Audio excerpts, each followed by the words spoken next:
Welcome back to Harry's Tech Channel, guys. Today we have a first new leaked image of the Moto G 5G from Adam Conway.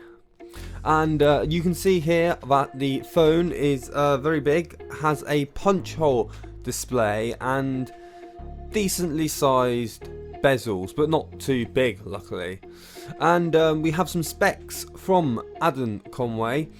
It is apparently going to use the Qualcomm Snapdragon 750G. It will have a full HD punch hole 60Hz display. It is apparently also rumored to be an AMOLED, possibly.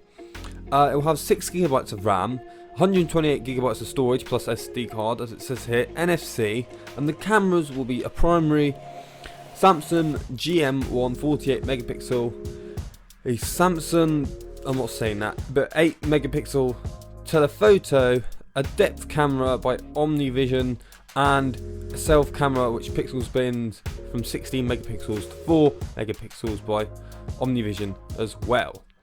Now there's also some other specs which they missed out, which is by Michal Rahman, and it will have a 6.66 inch display and 2400 by 1080p resolution, so I believe that has a 20:9 aspect ratio, 5000 mAh battery, and a dedicated Google Assistant button, which actually is quite handy, and is apparently coming to Verizon soon.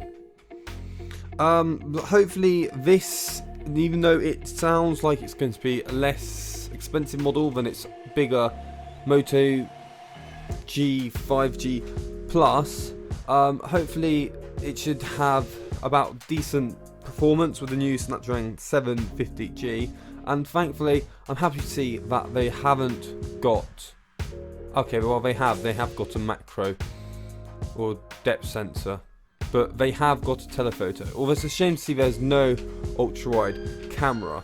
You know, it would be really good if they made like a remodel make of the Moto 1 Zoom, which was an absolutely great phone from last year, with the 16 megapixel ultra wide camera and the 48 megapixel main, 3x optical and the depth sensor. But yeah, that's it for this episode, guys. If you did enjoy, leave a like, subscribe, and I'll see you next time.